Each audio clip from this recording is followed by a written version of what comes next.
Le locali dell'Edilmar Laguna Volley in divisa blu, nel primo set alla vostra sinistra, guidate da Federico Vallese, giocano con Claudia Longhin alzatrice, Elena Visentin opposto, il capitano Desiree Rubin e Samantha Zabeo schiacciatrici, Chiara Matterazzo e Chiara Gomiero centrali, Alberta Pinato libero. Le ospiti del Mechanic System Paese in maglia blu con bande bianche, nel primo set alla vostra destra, allenate da Alessandro Tacconelli ed Enrico Cremasco, schierano il capitano Giulia Piva alzatrice, l'opposto Anna Mori, le schiacciatrici Sabrina Feltrin e Veronica Caner, le centrali Giulia Durighel ed Elisa Scantamburlo, il libero Serena Pestrin. Inizio equilibrato con la ricezione del paese in sofferenza e alcuni errori del Laguna in fase di impostazione. Le ospiti sbagliano molto in battuta, non così l'Edilmar che infila un pesante break di 8 punti con un filotto di 4 servizi vincenti di Elena Visentin, volando sul 14-6.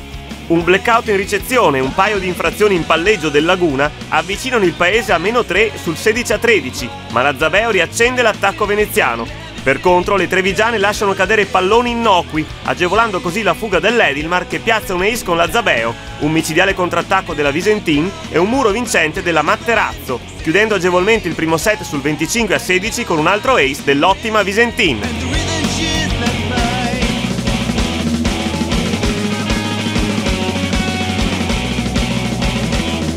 Fulminea ripartenza dell'Edilmar che scatta sul 4-0 con i precisi contrattacchi di Samantha Zabeo e Desiree Rubin, allungando quindi con facilità sull'8-2. Il Laguna appare nettamente superiore in difesa e in contrattacco, spinto dai martelli Zabeo, Rubin e dalla scatenata Visentin, che a metà set viene sostituita dalla giovanissima Arianna Marcello, classe 95. Segue una fase di scadimento con tanti errori da ambo le parti, a cui pone fine la Zabeo spingendo le locali sul 16-11. Il paese fa quel che può, restando nel match grazie a Mori e Durighel, che riportano le ospiti a -2 sul 17-15, complici alcune ricezioni errate del Laguna, che però riprende l'iniziativa mettendo alle corde la seconda linea trevigiana con le micidiali battute in salto della Visentin. L'opposto numero 10 sigla 3 ace, la Rubin martella da posto 4, mentre il paese, intimorito, non riesce più a fare il cambio palla e soccombe al muro vincente della neoentrata Elena Matterazzo che blocca la Mori, firmando il set point dell'Edilmar.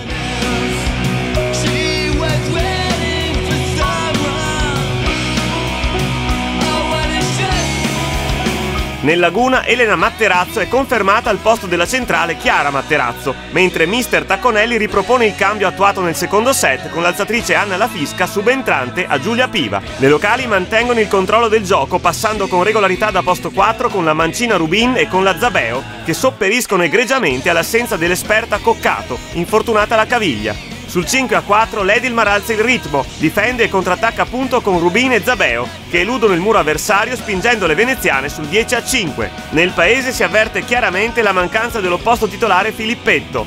Coach Tacconelli opera il doppio cambio, dentro Piva per Mori e Caon per la Fisca. La mossa non dà risultati apprezzabili dato che il Laguna espande il gap sul 20-9, bersagliando la disorientata ricezione trevigiana con le potenti battute della strepitosa Visentin.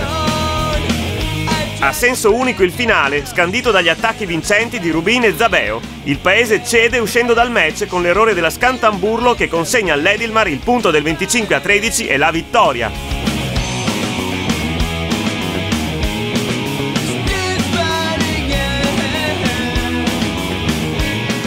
Abbiamo cercato di forzare la battuta e fin lì è andato tutto bene. E per il resto insomma l'attacco ha funzionato, anche il contrattacco, qualche errore però è andato tutto bene. Primo anno per il Laguna nella categoria regionale di Serie C, al momento siamo messi un po' così, però speriamo di finire alla grande. Il campionato era iniziato in maniera positiva, dopo tra infortuni vari e altre cose non è andata come speravamo. Comunque speriamo di finire alla grande e i mezzi per riuscirci ci sono, insomma, ecco. Il nostro è un girone particolare dove noi a 34 punti ancora rischiamo di retrocedere, un punteggio che non si è mai visto nei gironi a 14 squadre, però siamo qua e tentiamo.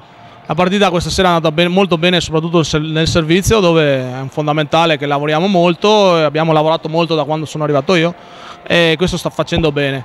Abbiamo qualche problema ancora nell'organizzazione del gioco, qualche giocatore che non riusciamo a sfruttare al meglio, però insomma possiamo fare. Noi uniamo due paesi, Campagna Lupia e Campolongo Maggiore, ci siamo concretizzati già da lontano 1997. La nostra volontà è di far crescere il giovanile, nonostante che abbiamo anche una squadra in Serie C che per noi è molto importante e anche interessante a livello agonistico nella nostra zona. In 3 anni dalla prima divisione siamo passati alla Serie C.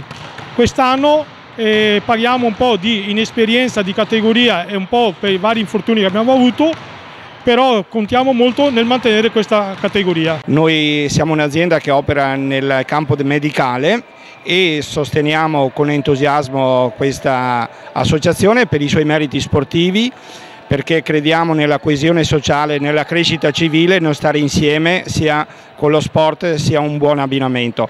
Peraltro il nostro motto è la salute la costruiamo insieme, quindi ci vede a fianco di un'associazione sportiva. Classe A si occupa essenzialmente dalla progettazione in nuova realizzazione e in ristrutturazione di case a risparmio energetico, votate a risparmio energetico, quindi tutto ciò che è struttura, che è riscaldamento, refrigerazione, impianti solari, impianti fotovoltaici, geotermici.